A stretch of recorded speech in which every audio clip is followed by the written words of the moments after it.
Olá, sejam bem-vindos a mais um podcast, A Arte de Viver da Arte. E hoje eu estou com um convidado muito especial, que eu conheci hoje, por sinal, Reinaldo, um professor de música, um cara que toca todo instrumento que tu puder imaginar. Então eu queria que ele se apresentasse um pouquinho. Reinaldo, por favor, se apresenta pra Opa, gente. obrigado. Quando ele fala todo instrumento, exagera um pouquinho, assim, porque eu não domino violino, trompete, nada disso. Mas vamos lá. Meu nome é Reinaldo Herpers, tenho 43 anos. Atualmente eu trabalho como maestro de 2 colégios adultos mistos e sou professor de técnica vocal, piano, violão e ukulele. Minha especialidade é técnica vocal. Gosto muito de cuidar da voz das pessoas.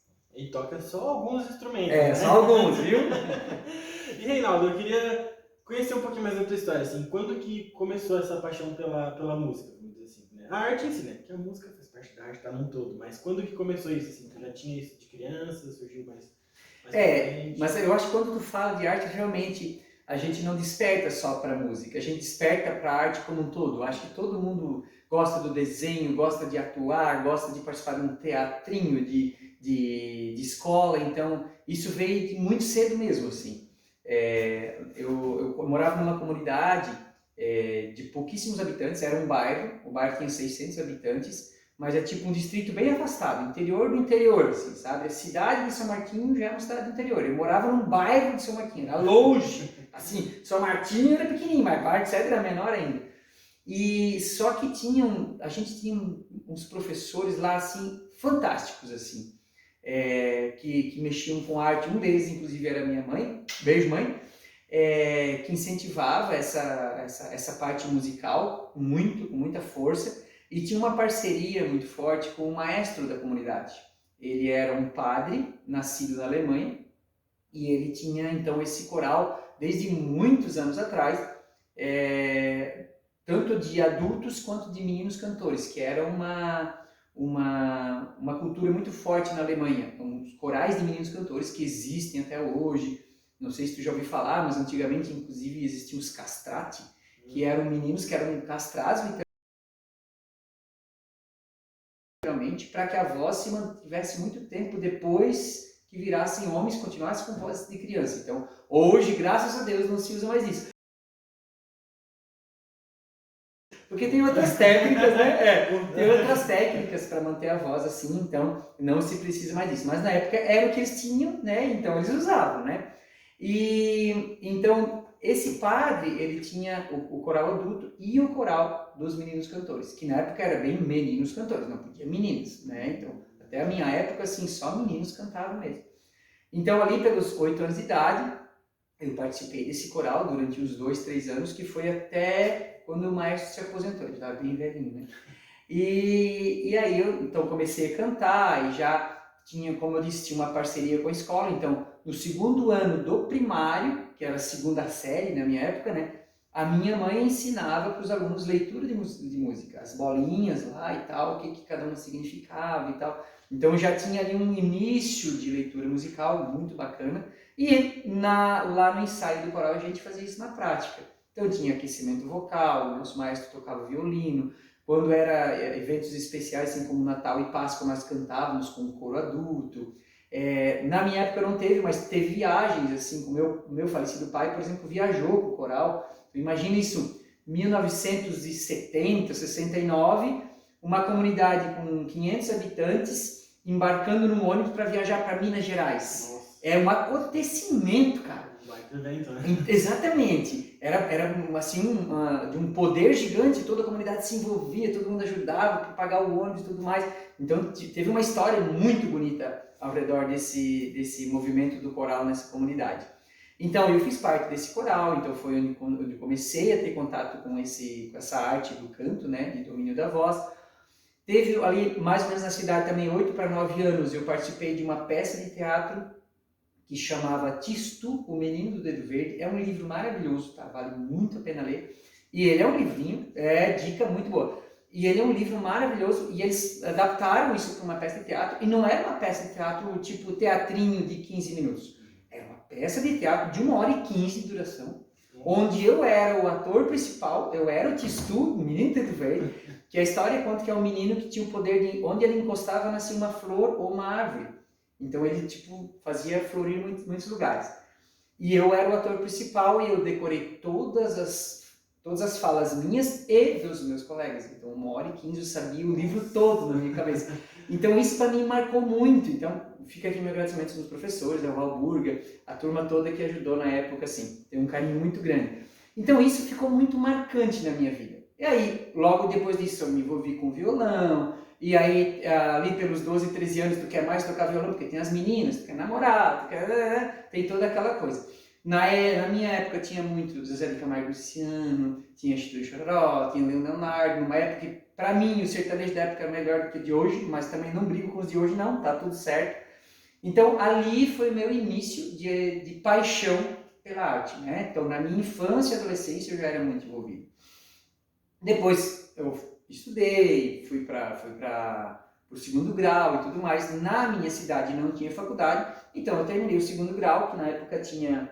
O segundo grau era de contabilidades, de contábeis, então eu sou técnico contábil, nunca atuei na área, né? Não é muito a minha praia números, apesar de que a música tem uma relação muito forte com número, né?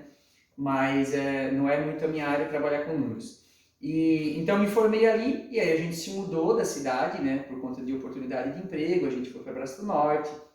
Ali eu trabalhei com algumas coisas, marceneiro, montador de imóveis, depois fui para uma empresa de moldura. Nessa empresa de moldura, quando eu tinha lá os meus 19 anos, eu conheci um rapaz que fazia parte de uma bandinha. Eu falei, não, tu canta, cara, vamos cantar lá e tal. Tá, vamos, né, beleza. Fazia um tempo que eu não mexia mais com isso, né? Então foi ali, nunca tinha trabalhado na área, foi minha primeira experiência como atuar na área de música, como para ganhar uma graninha, né? Não era para ficar rico, mas era para ganhar uma graninha. Então eu trabalhei ali naquela banda ali alguns anos. Aí depois me mudei de cidade, cantei em outra banda, depois fui para outra banda. E aí isso foi, o tempo foi correndo, né? Casei, descasei, casei de novo, descasei de novo. E inclusive duas das minhas esposas eu conheci cantando em bailes, né? Atual, que eu estou já há quase 17 anos junto com ela, a gente também se conheceu em baile. E logo depois que eu conheci essa minha atual esposa, eu tive o primeiro contato com um coral adulto. Eu frequentava a doutrina espírita e o coral espírita veio cantar na casa onde eu frequentava. Deus, que legal isso, cara, que bacana, fazia tempo que eu não tinha mais contato, quando eu era criança, cara, de repente veio um coral adulto de novo. E eu, que bacana, como é que faz para cantar? Não, é só no ensaio, é domingo e tal, vai lá no ensaio, vou no ensaio. Tinha um fusquinha branco, o chão caindo, é sério, meu fusca ele era assim, eram os Flintstones, assim, os pés pegavam no chão. Nessa época, bom, prestar gasolina, né? Tinha que ser o Fusquinha, E então eu morava no Morro da Fumaça na época, aí até comentei com essa minha esposa que era minha namorada, na época eu disse, conheci um coral, que é bacana e tal. E aí comecei nos ensaios, eu disse, poxa, que bacana isso aqui. E como eu ganhava um dinheirinho na banda, mas era assim, sabe, essa coisa de à noite, carregar caixa, descarregar caixa, terminava o baile e estava morto. E aí tu tinha que carregar a caixa, porque isso a arte não te conta, né? Os bastidores ninguém fala, né? A montagem do espetáculo e o carregar a caixa e tudo mais, ninguém te conta. Então, mas essa parte também era nossa. Então aquilo já tinha me estafado, já estava num ponto assim, tipo, eu toquei dos 19 até os 26. Então já foi alguns anos ali de experiência musical, foi muito legal a troca de experiência, conhecer um baixista, entender o que era uma bateria, sabe? Esse encontro com as harmonias e tudo mais, que eu fazia as vozes ali, né? Um cantava a primeira voz, eu fazia a segunda, por cima, por baixo. Então foi uma troca de experiência muito importante para que eu chegasse no coral e soubesse o que eu estava fazendo. Sim. Então eu fui cantar com eles, isso era 2006. Foi em maio de 2006 quando eles cantaram, Dia das Mães. E aí, maio de 2006, eu entrei no coral, aí fui cantando com eles ali até dezembro, me apresentei no Natal com eles e tal, estava muito legal. Nosso maestro, um cara super experiente, queridíssimo, inclusive todo mundo conhece ele tinha um programa de rádio, inclusive até aparecia na TV, era o Zé do Mato, talvez não é do teu tempo, tu não vai lembrar, mas o nome dele era Valdenir Zanetti, e ele era super conhecido assim, e ele que regia o nosso coral. Em 2007, aconteceu que o seu Valdenir começou a ficar doente. E aí, eu na época trabalhava com moldura, um quadro de espelho, sabe? Aquela moldura que vai ao redor do quadrinho, do espelho, do porta-retrato, era o que eu trabalhava na época. E aí ele começou a ficar doente. Aí o pessoal do coral disse, ó, o Valdemir vai ter que se afastar um tempinho e a gente precisa de alguém para substituir. E tinha uma moça já no coral que fazia isso. E aí eles falaram, nós vamos botar essa moça aqui, a Graciele Macarini, lá de Nova Veneza. E aí eles falaram, ó, Graci e tal, tu assume, tal. Daí ela veio à frente do coral, no ensaio que ele não pôde vir, e disse, ó, eu fico lisonjeada, mas eu acho que no nosso grupo tem alguém mais preparado. E eu, quem? E eu juro, eu não sabia que ela ia me indicar. E ela disse, o Reinaldo, eu acredito que ele está mais pronto. Nossa, para mim foi, meu gente, como assim? Eu entrei ontem, porque tipo, o coral ele já era desde 2004, e eu entrei em 2006. Então tinha muita gente ali há muito mais tempo que eu. Como eu, assim, não, tu toca violão, tu já cantou em banda, tu tem mais conhecimento. Quando tu lia partitura quando era criança, eu disse, puta, cara, eu não lia mais em nada disso. Mas tá, então se é para ajudar eu fico, vou ajudar até ele voltar. E ele não voltou. Infelizmente ele faleceu. Isso foi em março, de março para abril que aconteceu, e ele faleceu ali em agosto. Antes dele falecer a gente conseguiu preparar uma música, vamos lá, cantamos para ele e tal. Foi uma homenagem muito bonita, e hoje o coral se chama Valdemir Zanetti, né? Maestro Valdemir Zanetti, Coral Espírita Maestro Valdemir Zanetti. Em homenagem a ele, assim, a gente homenageou ele antes de falecer, a gente foi lá e disse, ó, o coral vai se chamar assim agora. E aí que começa tudo. Eu acho que assim, agora deu uma virada, né? Foram duas guinadas na minha vida. Primeiro essa, que eles me deram essa oportunidade, o Coral Espírita, que eu sou regente até hoje.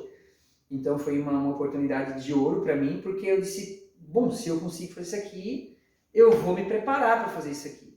E aí de 2007 a 2012 eu fui fazendo todos os cursos que eu podia, que eram de graça. Aí, tipo assim, porque aparece algumas coisas assim, na internet não tinha muita coisa na época, mas uma coisinha no Rio Grande do Sul, eu guardava um dinheirinho, ia lá, ficava uma semana lá, alguma coisa ali em Cristina mesmo, eles traziam algum profissional, eu ia lá, fazia uma aula com o regente, comecei a cantar no Coral do Unesc, que é do meu colega, o maestro Joel de Oliveira, que também tu pode trazer aqui, um baita cara para te entrevistar. Ele tá convidado, ele tá convidado. Ele é militar, então ele é músico militar e ele já de uns anos para cá, acho que ele começou um pouquinho antes de mim como regente, acho que foi 2005, 2006. E ele rege corais até hoje, inclusive da Unesp. Então eu tenho uma troca de experiência muito forte com ele, assim, aprendo muito com ele cantando no coral da Unesp. E aí fui fuçando. Em 2012 foi assim um dos cursos mais importantes da minha vida, que eu fiz um painel de regência lá no Rio Grande do Sul. Eu fiquei uma semana lá, eu tive contato com regentes do Rio Grande do Sul, do Rio de Janeiro, de São Paulo e de Curitiba. E assim, de contar nos dedos, eles estão entre os 5, 6 melhores regentes do Brasil, considerando como professores, né? Eles dão aulas nas faculdades, assim, Unifesp, na Federal de Curitiba, então são ótimos professores. Foi esses professores que eu tive contato em 2012. Então ali foi mais uma virada de página. Eu ter essa experiência, esse contato com... E aí era um curso onde reunia tipo 80 regentes do Brasil todo. Opa, nosso amigo aí! Eram 80 regentes do Brasil todos, então além desses professores, tinha essa troca com um colega, um arranjo novo, uma dica de como o teu coral iniciante faz isso e tal. Então, para mim, essa interação foi muito importante. E no retorno desse meu curso, em 2012, eu fui convidado para reger o Coral da Içara, né? O Coral da Içara, que hoje tem mais de 50 anos, ele fez 50 anos em 2019, ele ficou parado durante 1 ano e meio, porque ele tinha sempre um patrocínio durante um tempo, aí depois esse patrocínio acabou, daí ficou um regente fazendo um trabalho voluntário, que era o seu Bona, que ele é vivo até hoje, o seu Bona, e só que daí ele foi minguando, ele foi diminuindo, as pessoas, algumas foram falecendo, outras foram se afastando, algumas foram envelhecendo, e o coral foi ficando pequeno, até chegou uma hora que não tinha mais o que fazer. Não tinha mais gente interessada, talvez porque não tinha atrativos no coral, e o coral parou. E aí o que aconteceu em 2012, quando eu estava voltando dessa viagem? Foram assim as coincidências da vida, né? Uma senhora que era fundadora do coral, a dona Edith Lodetti, foi até um amigo meu, ele disse, eu preciso dar baixa no coral, porque o coral acabou. Porque ele tinha CNPJ de quase 50 anos, 2012, tinha 40 e poucos anos já. Então, eu preciso dar baixa no NGJ porque não tem mais e tal, e eu estou sempre atrás dessas documentações, então eu quero acabar com o coral desse egípcio. Deixa eu ver isso aqui. Não, dona Edith, esse coral tem mais de 40 anos, nós não podemos acabar com isso. Não, mas não tem mais ninguém para cantar, não tem mais maestro e tal. Não, peraí, vou dar um jeito. Ligou para um, ligou para outro, não tinha WhatsApp na época ainda. E daí, quando eu voltei, eu cheguei de madrugada, ele me ligou, tipo, uma da manhã. Disse, Reinaldo, já voltou? Como é que foi o curso lá? Foi bom. Ele já cantava comigo no Coral Espírita. Cara, tu topa pegar mais um coral? Topo, vamos embora. Mas como é que é isso aí? Não, nós não temos ninguém. Só tem tu e eu, vamos atrás de cantores. Vamos. Aí fiz um convite no Coral Espírita. Vamos lá. Primeira reunião, 12 pessoas. Vamos fazer. Daí tinha um grupo de samba que queria ajudar também, o Raçatoa aqui da Sara. Vamos ajudar. E a gente se uniu ali. Começamos com 12 pessoas, isso em 2012. Lá para final de 2012 a gente já fez a primeira apresentação. Aí já tinha umas 15, 20 pessoas ali. Resumo da história. Esses cursos que eu tenho feito, além de ter contato com leitura musical, troca de ideias e tudo mais, eles são cursos de coros cênicos, que são cursos que trabalham expressão facial, expressão corporal, movimentação de palco, coreografia. E aí eu trouxe a ideia para eles, né? Lá pro finalzinho de meados de 2015, a gente já tinha 3 anos de experiência, já cantava um tempo e tal.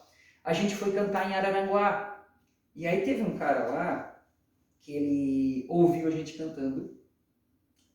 Daí a gente cantou Tocando em Frente do Almirstater, que é um cara lá do Pantanal, música do Pantanal. A gente cantou 2 músicas nordestinas. E a gente cantou uma música gaúcha. E aí o cara sem intenção nenhuma, ele mandou essa.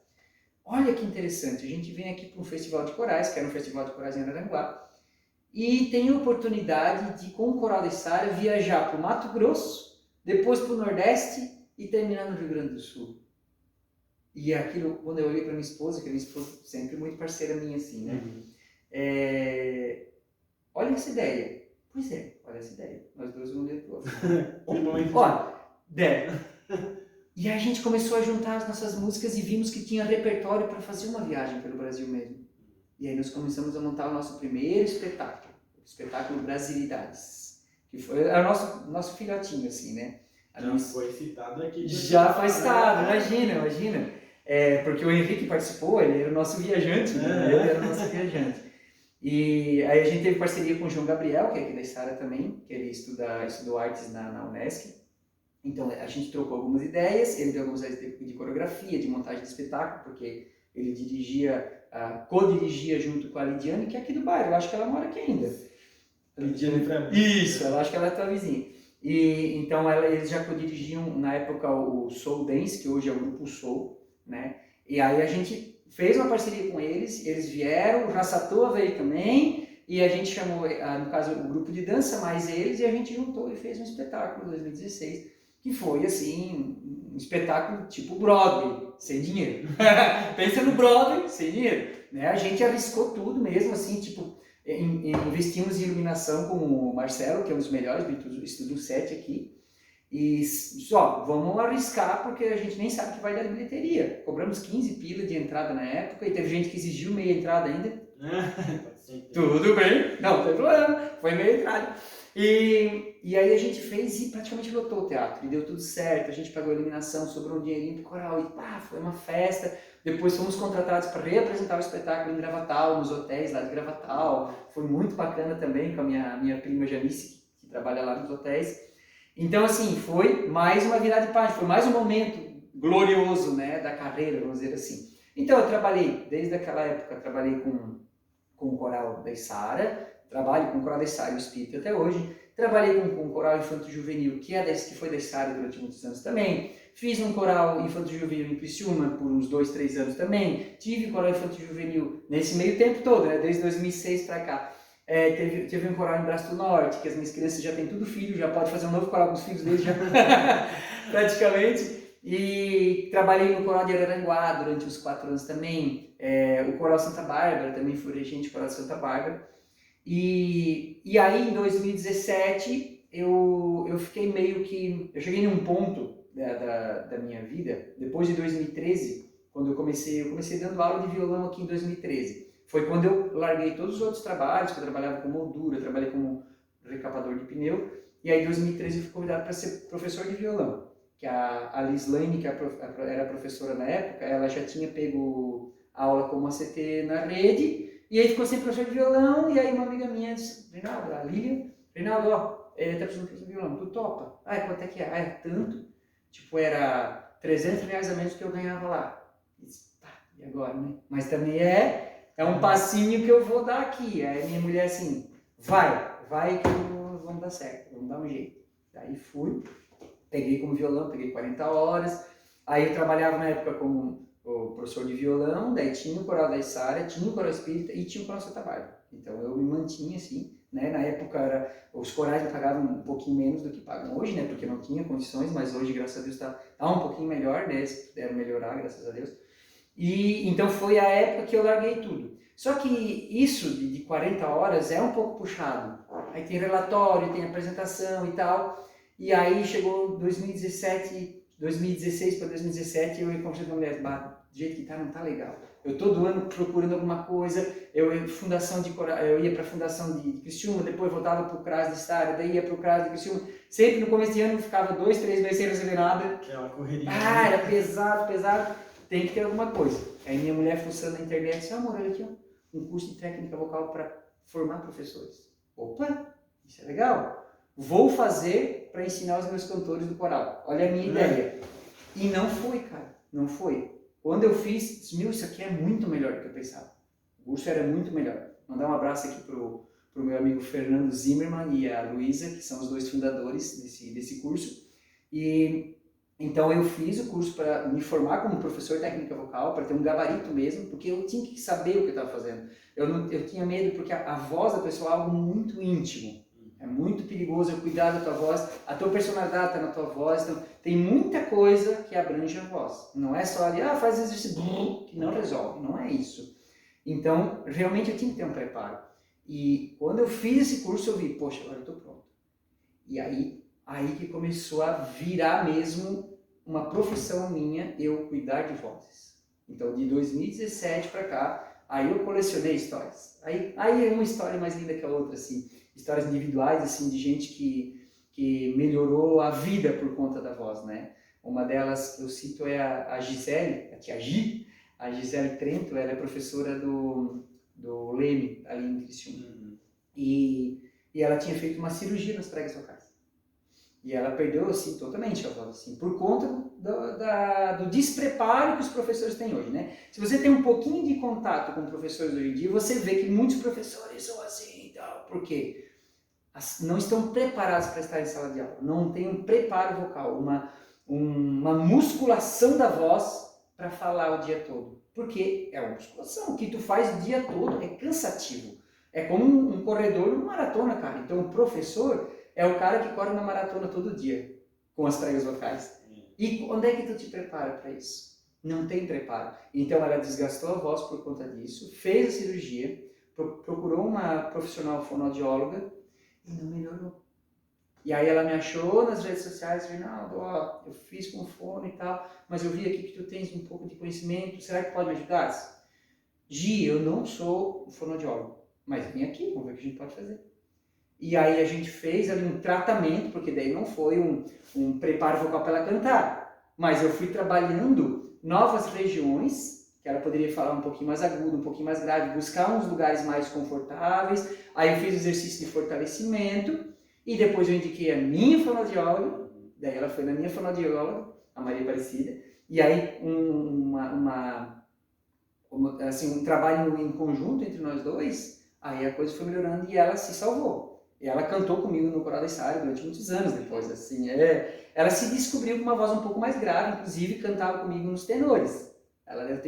Tinha duas tenorinhas na época, hoje eu tenho só uma porque ela não pode mais, por enquanto, não está no coral, daqui a pouco ela volta. Então, assim, como ela, tem outras histórias, tem um moço que não cantava por nada, assim, ele era muito desafinado, tadinho, ele era bem atrapalhado, ele entrou no coral espírita na época que eu também entrei. Então o maestro disse para ele, canta nos tenores. E aí, foi nos 2 ensaios, não, vai para os baixos. Aí cantou nos baixos, não, vou criar uma voz para ti, vou te botar no barítono.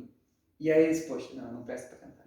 Claro, porque né? Não fala. Porque o maestro, ele não tinha tempo para preparar a voz dele, talvez nem tinha a especialidade, o conhecimento para preparar a voz dele, né? E aí depois de muitos anos, nossa, eu estou falando de 2006 para 2017, 18, foi quando a gente se reencontrou, você vem cantar comigo? Não presta, vamos cantar. E aí a gente, assim, fez algumas aulas e tal, e teve um dia, cara, que, cara, no final e tal, eu disse, cara, faz o seguinte, tu tens um balde aí? Eu falei pra ele, um balde? Um balde. Ah, eu tenho esse aqui, que era um balde de champanhe, que é esse balde de metal, né? Beleza. Então eu falava pra ele assim, faz isso aqui. Lá, lá, lá, lá, lá, lá, lá, lá, lá. E ele fazia lá, lá, lá, lá, lá, lá, lá, lá, lá. Isso. Esse cara. Então assim, e assim não acertava, eu disse, cara, então faz o seguinte, pega um balde. Pegou o balde.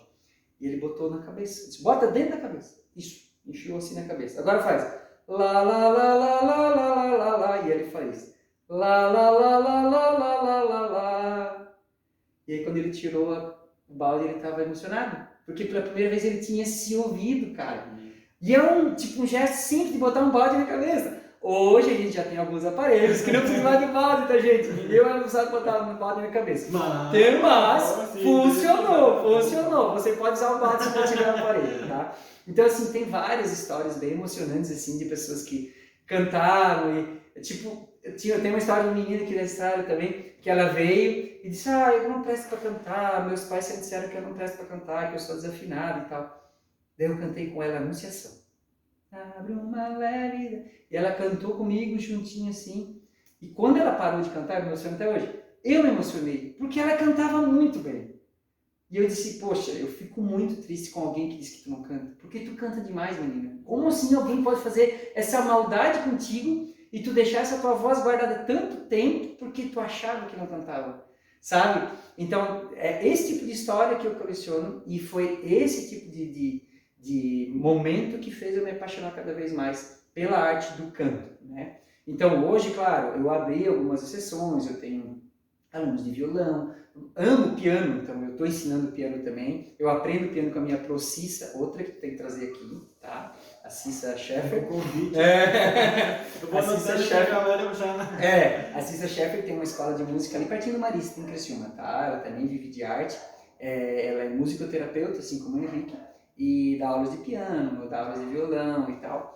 E então assim, hoje eu ensino violão também, ensino piano também, mas como eu falei, a minha paixão é a voz, cuidar da voz da pessoa, ter esse tato, esse cuidado, e a gente sabe que no fundo, tem muito de terapia nisso tudo, né? Essa troca, esse momento de ir lá uma vez por semana, soltar a voz, mesmo que seja afinada, sem ter ninguém para rir de ti, mas alguém que está ali com um olhar diferente para ti, com um olhar atento, que diz, não, esse cara está me olhando porque ele quer me ajudar. Esse cara está me olhando porque ele sabe o que eu posso fazer para mudar isso aqui, sabe, para melhorar. Então tem tudo isso aí, essa troca para mim, ela não tem nada que eu mudaria hoje, assim, é o que mais me deixa apaixonado é trabalhar com vozes das pessoas hoje. Então assim, baita história. Bem comprida!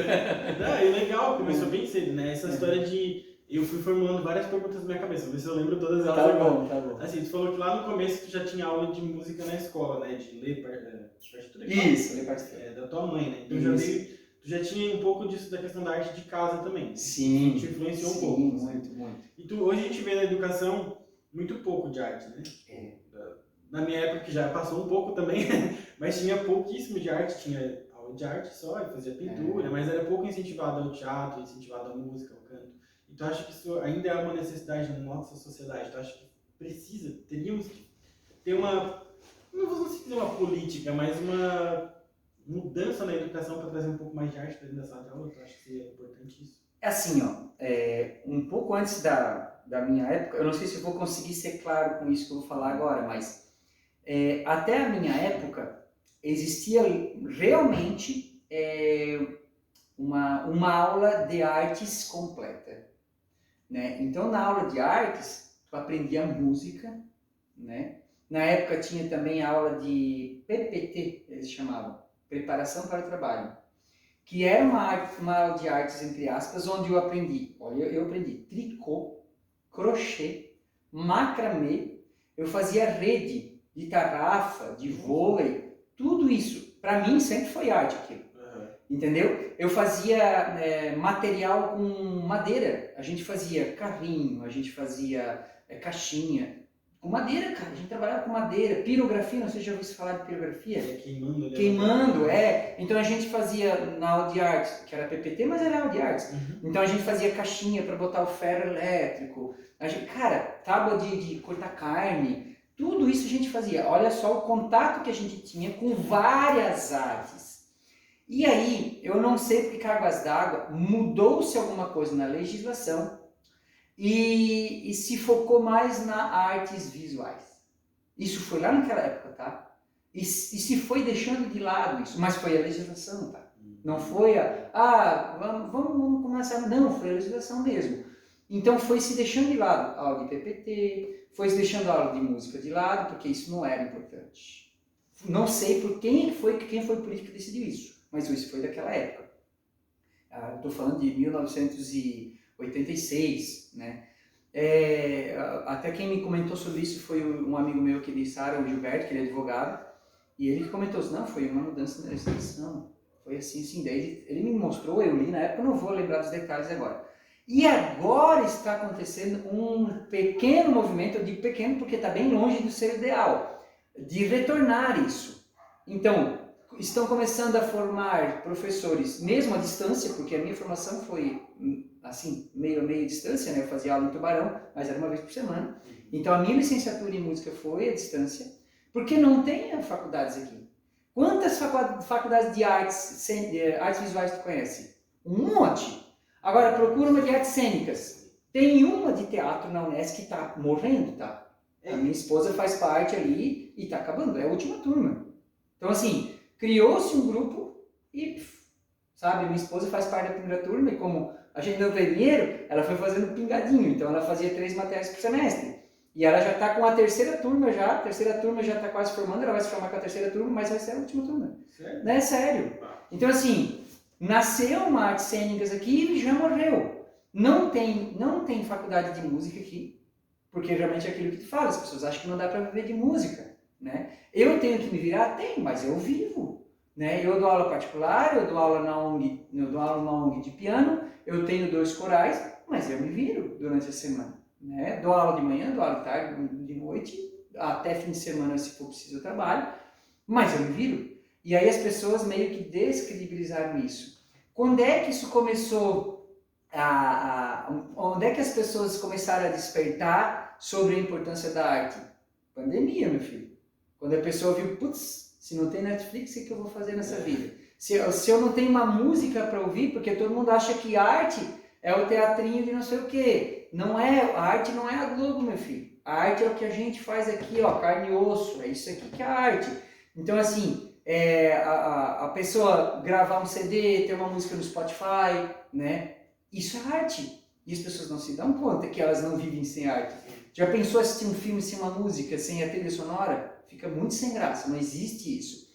Então, agora na pandemia, que talvez, eu não vou dizer todos, mas talvez as pessoas deem um pouquinho mais de valor a isso, né?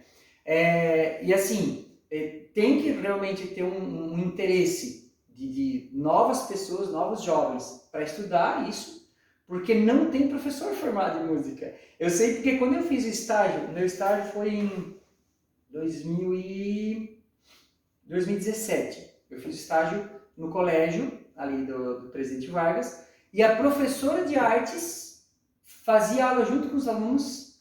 Ela disse, Reinaldo, eu não sabia nada do que tu ensinou. Porque na aula de artes dela, ela teve uma aula de música. O que tu aprende em uma noite, cara? Tu não aprende nada. E o que tu vai passar para os teus alunos? Artes visuais? Porque tu não sabe nada de música. Então, assim, não tem hoje professor para isso. E aí eles tentaram até botar algumas pessoas com conhecimento técnico que não são formadas, só que daí não vale a pena também para a pessoa, ela prefere tocar à noite e ganhar mais, né? Então tá realmente precisando de algum tipo de incentivo para primeiro formar novos professores, para que eles tenham um salário digno, decente, que eles possam ganhar o que um professor ganha, né? Ah, o professor está ganhando 3, 4 mil reais. Beleza, aqui já dá para eu encarar.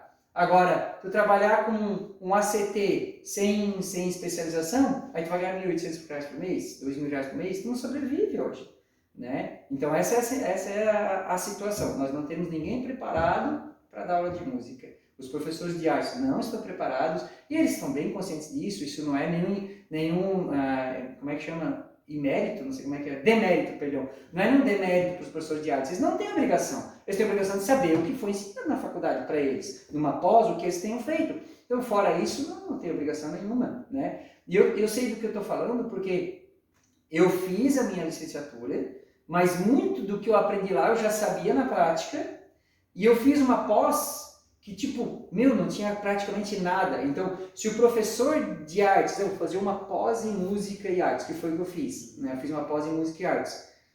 Ele disse, mas não aprendi nada de música aqui. Ele vai saber um pouco de história, vai aprender, mas de música, praticamente zero. Então, não ia adiantar ele fazer uma pós, ele só ia ter o título, né? Então, é bem complicado e precisa realmente, urgentemente, de algum tipo de incentivo.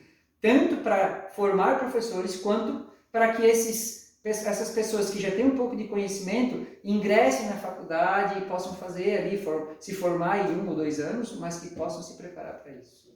Essa questão de... É até triste saber que o único curso de teatro, né, graduação, vamos dizer assim, que surgiu aqui na nossa região, já está morrendo, né?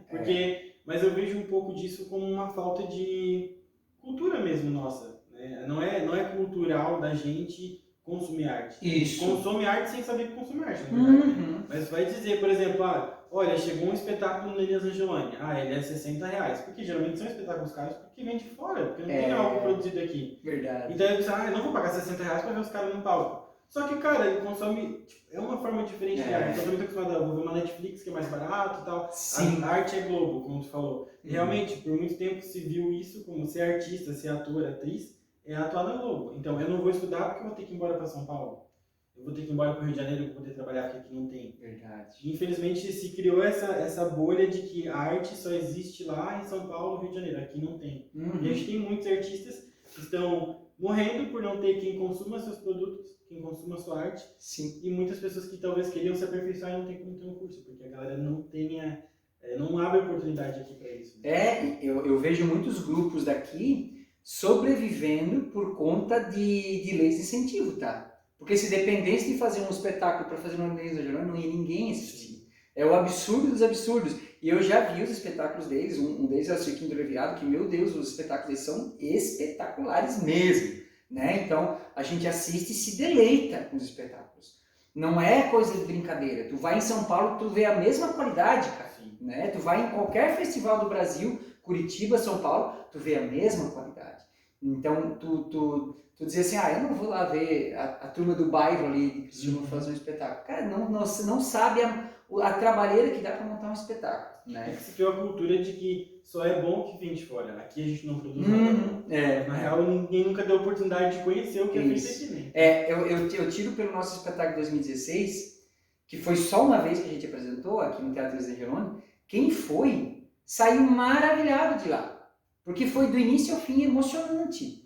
E quem não foi, ficou assim, mas é o Coral da Sara. E o Coral da Sara, assim, como quem tinha visto o Coral da Sara ali no finalzinho de 2010, com 10 senhorinhas cantando, realmente, eu não vou ver esse coral cantar. Mas só que não foi ver o Coral da Sara 2016, não foi ver o que era. Hoje, graças a Deus, dificilmente no município de Sara, alguém não conhece o Coral da Sara. O Coral da Sara hoje tem nome em Sara. O Coral da Sara hoje tem nome em Criciúma. O Coral da Sara tem nome fora do estado. O Rio Grande do Sul conhece o Coral da Sara. Quando nós vamos cantar no Coral, nossa, que legal, vai vir o Coral da Sara. As pessoas esperam pelo nosso coral já fora do estado.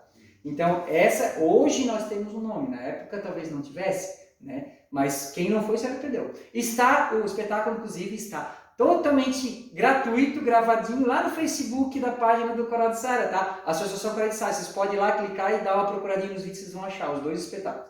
Beleza? Tem um em 2016 e um em 2019. Uma dica que eu dou é conheçam o que a gente tem aqui, né? A gente às vezes dá tanto valor para o que é de fora e deixa de conhecer tanta coisa boa que a gente tem na nossa região. Exatamente. Então, Cara, eu tenho milhares de perguntas. Eu vou borbulhando aqui, né? Vamos lá. Tu acha que, por exemplo, hoje a gente tem essas leis de incentivo à cultura, né? Sim. Que é o que muitos artistas têm conseguido sobreviver, como tu falou, né? Por causa Isso. dessas leis. Mas tu acha também que não é um pouco da falta de... Como é que eu vou te explicar? Uma falta de divulgação dessas coisas, por exemplo, desses espetáculos, do que a gente tem na nossa região.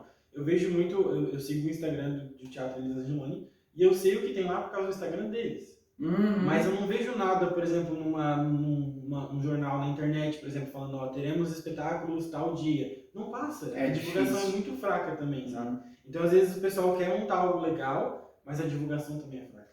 Então, aí, muita gente que já...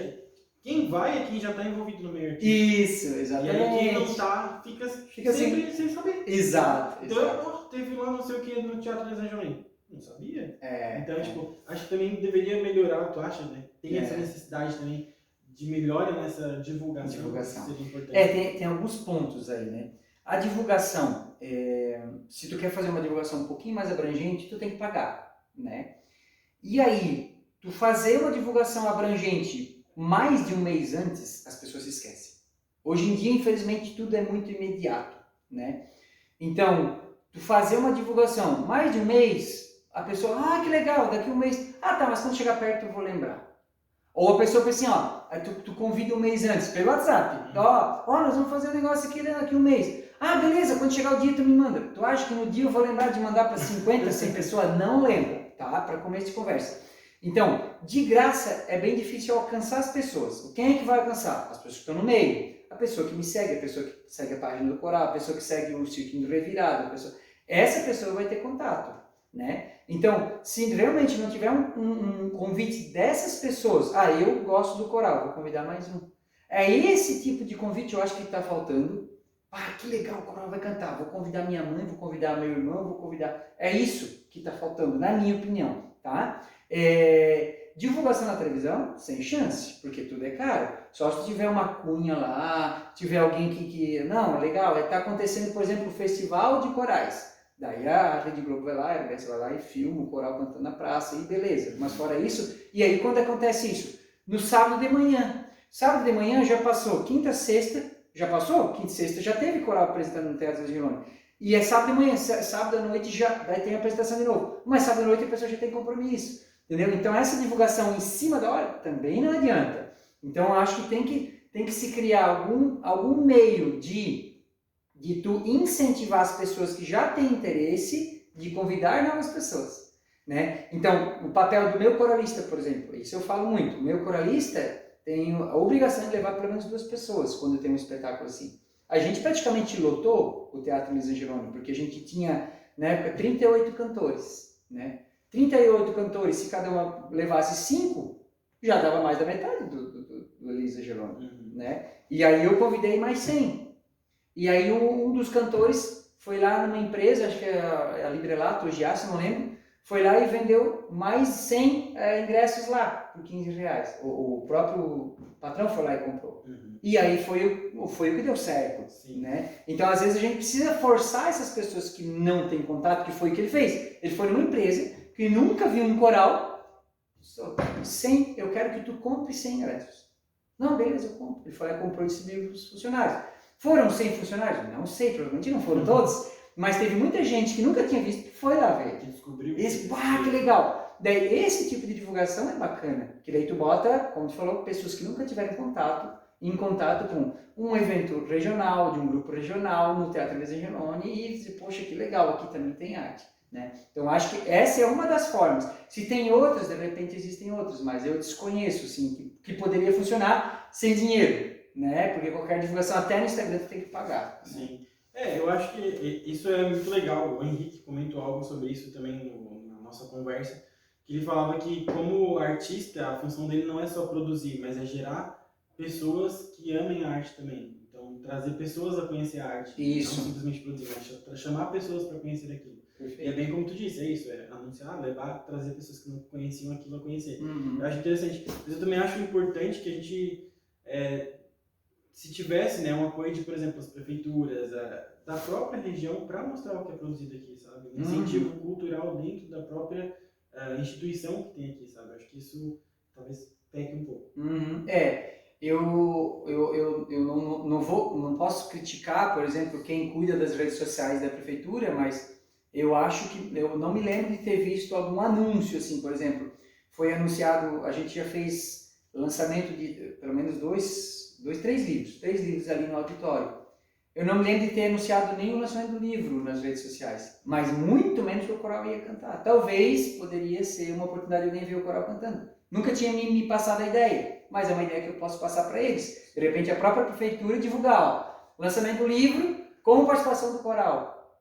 E aí a pessoa, opa, que legal, nunca vi um coral, vou lá ver o coral, né? Teve uma experiência com a Camerata de Nova Veneza aqui.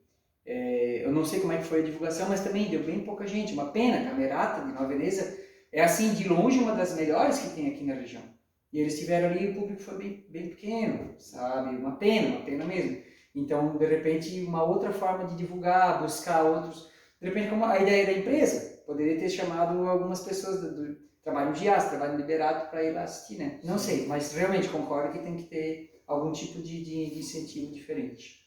E é isso, cara, é complicado, né? E no fim isso acaba desestimulando o artista, né? Porque, poxa, os caras vêm, estudam, se esforçam para fazer algo, chega ali e tem dois gatos pingados e acaba entristecendo um pouco, né? Sim. Não porque quer aparecer para muitos, mas porque ele quer que a arte seja propagada. Isso, então, isso. É uma troca de energia, né? Não tem como. Então isso é meio entristece mesmo, né? Então que, por favor, que essa situação mude. Vamos divulgar. Deem ideias. Mandem ideias pra gente. E voltando às perguntas, hoje tu vive da tua arte, como tu falou, né?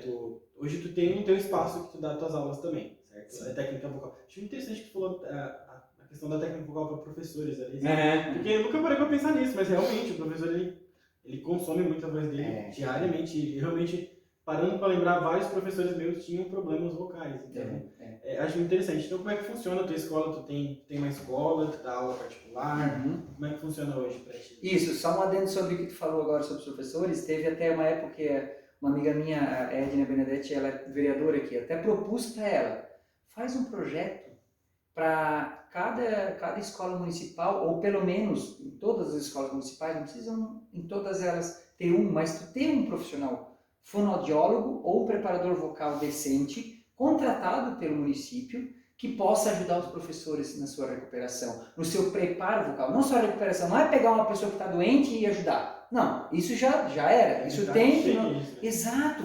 E foi um projeto. Pô, Renato, que legal esse projeto. Não sei se andou, não sei se ela fez, mas foi uma ideia que eu dei para ela. Se tu contrata um fonoaudiólogo, ele consegue cuidar de pelo menos umas 3, 4 escolas. Ele vai numa escola na segunda-feira, ajuda os professores a fazer um aquecimento, preparação, dá dicas, beba água. Que é uma coisa simples. Faz um aquecimento de manhã cedo, fica fazendo durante 2 minutos. Isso dá um equilíbrio para as pregas vocais, para que não usar ele com muita força, sabe? Então tem dicas muito básicas, alimentação, hidratação, exercício, que dá, cara, para qualquer um fazer, coisa que tu vai levar 5 a 10 minutos no teu dia. Tu pode fazer enquanto tu está dirigindo para o teu trabalho, sabe? Eu acho isso uma coisa tão absurda, o professor não saber disso, que é uma tristeza, tá? Então, assim, enquanto tu está dirigindo para o trabalho, tu vai fazendo exercício. Durante o dia, tu exercita também, pode fazer uma coisa que não faz nem barulho, tipo... Tem 1000 coisas que dá para fazer. E aí, tu não tem um profissional que mostre isso para os professores, cara. Isso é de uma tristeza sem tamanho. Sem tamanho. Vamos lá, vou propor para ela de novo, vou propor para os novos vereadores, né? Vamos lá. E aí, assim, no meu espaço eu tenho um piano, tenho um microfone, tenho caixa de som. Então, o aluno, além de ele aprender o jeito certo de usar a voz, ele vai aprender todas essas dicas que eu falo, que eu dou para os professores, eu dou para os meus alunos de técnica vocal, eu dou um exercício diário para ele, diário que eu digo uma vez por semana, né? Ele vem e ganha um exercício, ele faz durante uma semana, porque é tipo uma musculação. Então ele vai preparar a voz para na outra semana eu dar um novo exercício e ele vai avançando, como se tu estivesse na academia e levantasse 5 kg na primeira semana, na outra 7, na outra 10, até chegar a 50. Então, tu está fortalecendo a tua prega vocal, todos os músculos, não só a prega vocal, para que um dia tu possa cantar como um profissional. Tem gente que vai lá porque gosta e vai melhorar do mesmo jeito. Não tem como. A pessoa diz, eu estou aqui porque é a minha terapia. Mas se tu faz um antes e depois da primeira aula para, sei lá, para 2 meses, cara, a voz dele já é outra. Para 6 meses já outra totalmente diferente. Então ele vai evoluir mesmo ele não querendo, tá? Então tem ali todo o preparo da técnica vocal, ele vai ter contato com o microfone, vai entender como funciona o microfone, vai ouvir a voz dele gravada, vai trabalhar a voz dele gravada, que é importante, não só a voz dele cantada, mas ele se ouvir, se corrigir na voz gravada. E aí no meu estúdio, além disso, eu ensino aulas de violão, aulas de ukulele, eu ensino eu dou aula de piano também, e inclusive dou aulas à distância. Né? Eu tenho o meu aluno mais longe mora na Itália. Nossa, internacional, que isso. Então eu já tive aula, ele faz aula de piano, e eu já tive aluna que hoje ela voltou, ela era da Sara, ela foi morar lá na Califórnia, daí ela fazia aula lá da Califórnia, agora ela está morando na Israel de novo, cantando comigo no coral. E eu tive uma menina na Europa também, que fez aula comigo, hoje ela não faz mais aula, mas fez aula comigo. Aí tem um menino agora que, inclusive ele está lançando uma música no Spotify, depois eu mando o link para ti. É lá do Pará, um fofo. Canta muito. E aí ele tá lançando a primeira autoral dele, assim, né? Ele também começou do zero comigo, foi bem legal, assim. Tem um menino de São Paulo também, que começou do zero. Zero que eu digo assim, ele é bem desafinadinho, né? Bem atrapalhadinho. E hoje canta legal, já lançou 5 músicas no Spotify e tal. Então tem umas histórias bem bacanas assim. E é isso, basicamente é isso que eu ensino no meu estúdio. E além do estúdio eu dou aulas na ONG, né, na Casa da Infância, que é onde eu dou aula para 6 crianças e 6 adolescentes. 2 turmas de 3. 2 turmas de crianças de 3 e 2 turmas de adolescentes de 3. Que eu dou aula de piano. E isso que tu falou sobre aula à distância hoje, é que não tem desculpa também, né? A galera diz, eu não... Não tem. Ou tipo assim, não tem um curso aqui, ou é muito caro. Já deu, já né? Passou. Quem gosta, quem quer, vai atrás. A mesma coisa que teatro só tem em São Paulo. Hoje a gente já tem alguns cursinhos de teatro aqui, né? Sim. Não graduação, mas temos cursos. Sim. Minha esposa faz com a Priscila. Isso. Maravilhosa. Priscila, eu vou te trazer. Por favor, traga a Priscila. Ela tem altas histórias, tá? Já sei umas histórias muito boas. Eu até uma vez fui procurar para fazer com ela, mas o meu horário de serviço não dava. Sim. É um monte de rolo. Agora é terças à noite. Não tem desculpa. Mas falando sobre essa questão do online, eu acho isso muito interessante, que a pandemia, ela meio que despertou isso na galera, né? Que tudo tem que ser presencial, mas a pandemia fez a galera ficar à distância. Então, a gente consegue fazer um curso de qualidade muito. Então, eu acho interessante ressaltar isso, que, ele faz curso à distância, galera. Se você tá aí em outro estado, procure ele, que você vai ter um curso de qualidade, com certeza, e vai trabalhar muito bem, você vai. Do zero também. Também do zero. Desafinado igual eu, não tem problema. Então, eu acho isso interessante. E falando sobre isso, a pandemia, ela trouxe algo pra ti, assim, como tu comentou que mudou a mentalidade das pessoas sobre arte. Tu acha que a pandemia, o que mais ela trouxe na nossa mentalidade relacionada à arte? Vamos dizer assim, muita coisa mudou. Sim. As pessoas mudaram, passaram a dar mais valor ao contato físico, ao abraço. Isso. Mas assim, artisticamente falando, o que tu vê que a pandemia ela mudou? Por exemplo, a tua escola, tu já tem ela antes da pandemia e depois da pandemia? Ou foi depois? Sim, tem. E tu teve que se adaptar também no meio dessa pandemia, certo? Sim. Então, muitas pessoas tiveram que fazer isso. Tu vê como algo positivo pra gente hoje, o que aconteceu, tirando o que foi de ruim, que a gente teve muitas coisas tristes, né, com essa pandemia. Isso. Eu não vou dizer que eu sou melhor do que ninguém, nem pior do que ninguém. Mas, como eu te falei, lá em 2017, isso foi muito antes da pandemia, o curso que eu fiz me ensinou a dar aula online. Ele já era um curso voltado para isso, porque eu fiz todas as aulas online. Era tudo pelo Zoom. Então, ele me ensinou a dar aula online. Então eu já poderia dar aula desde aquela época online. E eu já dava aula online desde aquela época. Para alunos de fora do estado. Assim. Quem era mais perto, eu tinha aluno de Uruçanga que vinha. Né? Eu tinha aluno de Maracajá que vinha fazer aula. Que preferia fazer aula presencial. E tudo bem. Mas eu já oferecia essa oportunidade. E para mim, quando veio a pandemia, o que eu fiz com os meus alunos? Eu dou aula online. Se tu quiser vir no meu estúdio, eu fiquei um mês sem dar aula. Para ninguém, nem online. Vocês vão parar um pouco, vamos ver o que é isso aqui. Porque, né, assustou todo mundo. Né? Então, quando deu aquele baque, por exemplo, minha esposa, amor, parou, eu não vou trabalhar, vou ficar um mês em casa, beleza? Daí eu disse, então eu vou tirar um mês de férias. Não foram umas férias porque a gente estava naquela tensão toda. Mas depois de um mês eu chamei os meus alunos, a minha sala é grande, tu pode ficar lá no teu cantinho lá, eu fico aqui, a gente fica de longe, arejado, tudo, e eu continuo dando aula. Então ficou mais assim, 50% continuou indo no meu estúdio, outros 50% veio online, gostou, curtiu. Quando as coisas foram voltando, eles voltaram à aula presencial, mas andou do mesmo jeito, né? Alguns se assustaram um pouco, preferiram não fazer a aula, e tudo bem, eu respeitei isso, né? Mas para mim não foi uma mudança tão brusca a questão da aula particular.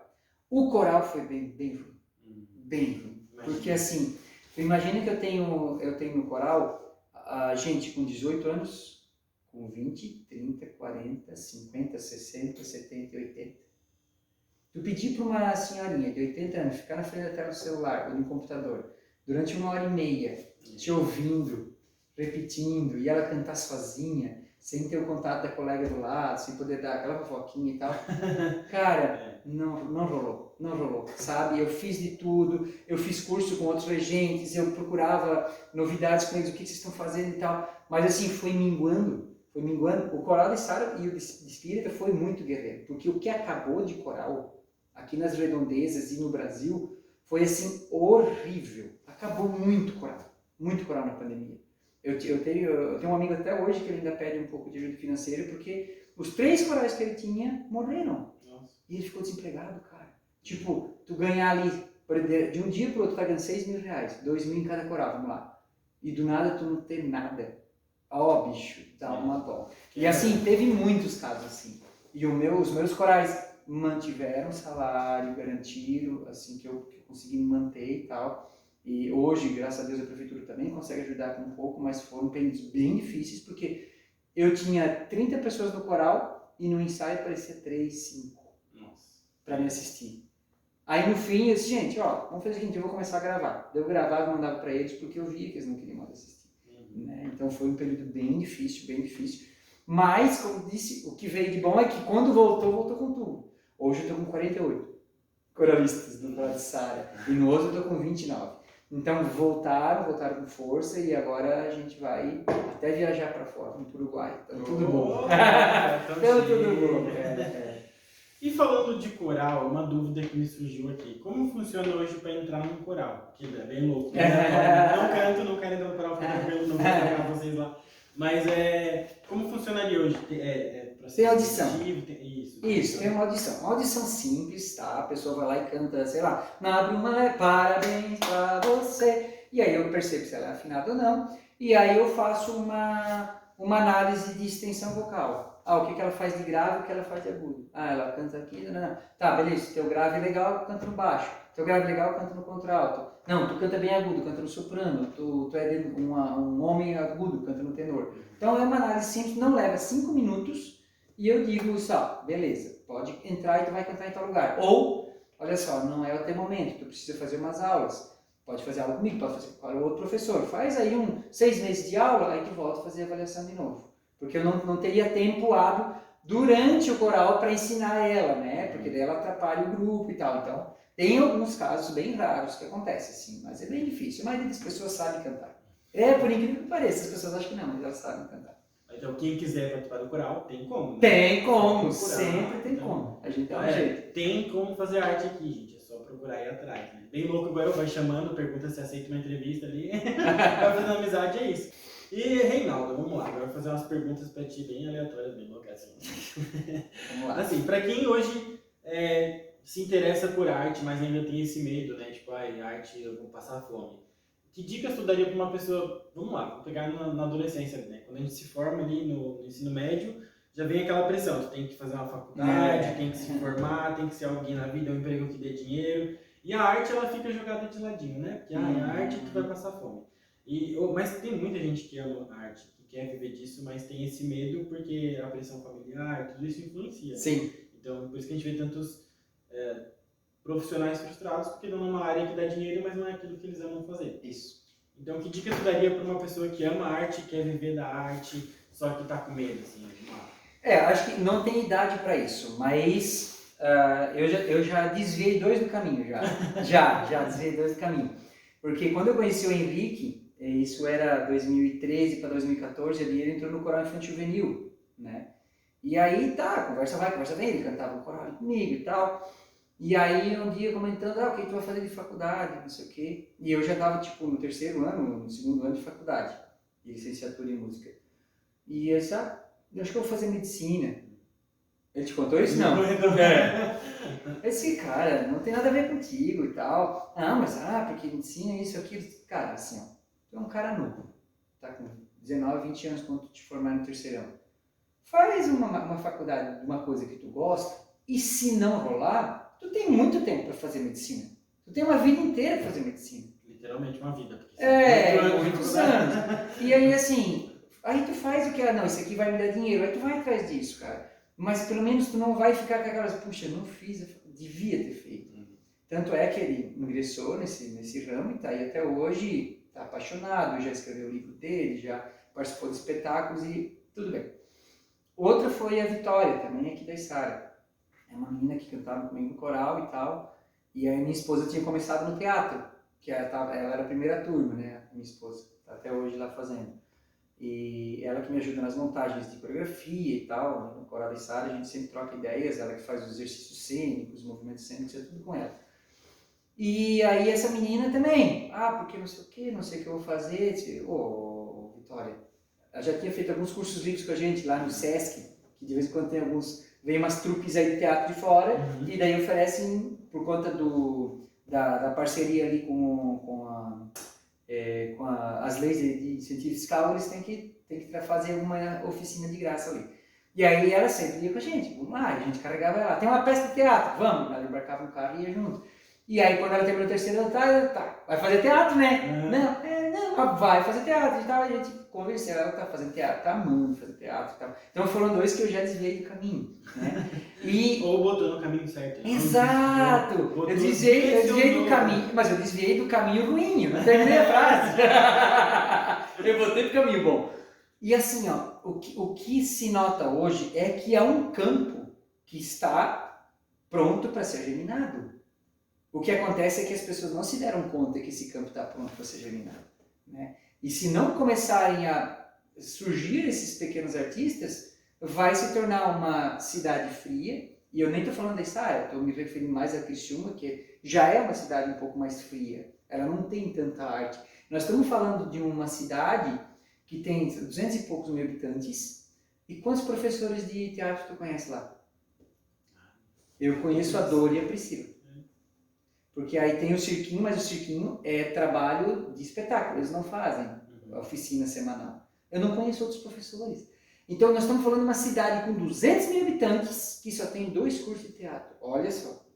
E aí assim, mais uma vez, uma cidade de 200 mil habitantes, quantos corais tu conhece lá?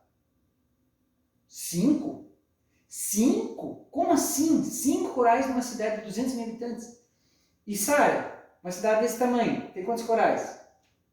Contando dos de igreja, não sei, deve ter uns 3 de igreja, mas é grupo vocal e tal, não tem separação de voz, divisão são poucas, mas um coral que tem divisão de vozes, que é o coral da Sara, tu não vê outro, numa cidade de 60 mil habitantes. Então assim, vou te contar, o coral da Sara é meio a meio, tá? Metade é Sara, metade é Criciúma. Então dos 48 participantes, 25 são de Criciúma. Inclusive hoje eu moro em Criciúma, né? Então, eu acho isso um absurdo, porque, cara, eu já fui a Petrópolis. Petrópolis é uma cidade muito menor do que Criciúma. Tem uns 150, 140 mil habitantes. Tem 80 corais, só em Petrópolis. Nova Petrópolis, que é aqui no Rio Grande do Sul. É na Serra, logo depois de Canela e Gramado ali. 80 corais numa cidade dessa. E tu vai lá, é um coral melhor que o outro, tá? Não é um coral. É um coralzinho, não é um coral. Coral de 40, 30 vozes de qualidade, com um maestro formado em regência na Federal, com pianista, com coreógrafo. É isso que eu estou falando, entendeu? Aqui nós não temos um coral que tem um maestro com formação, que tem uma preparadora cênica, como é o nosso coral de Sara, não tem nenhum na região hoje. Tá? A gente tem corais muito bons, o coral da Ness, que é maravilhoso, regente maravilhoso, mas ele fica um pouco limitado por conta do tempo dele, né? Então é tudo muito corrido, porque o que acontece? Ele tem 6 meses para formar um grupo, porque no próximo semestre já vai sair uma pilha de gente. Então entra aqui, no outro semestre já não vem mais, o outro no outro semestre vai Daí tem gente da comunidade também, como é o meu caso, né? A gente está lá porque a gente gosta e tudo mais, mas ele fica muito restrito. Daí os ensaios são das 6 às 7 na terça e das 6 às 7 na quinta.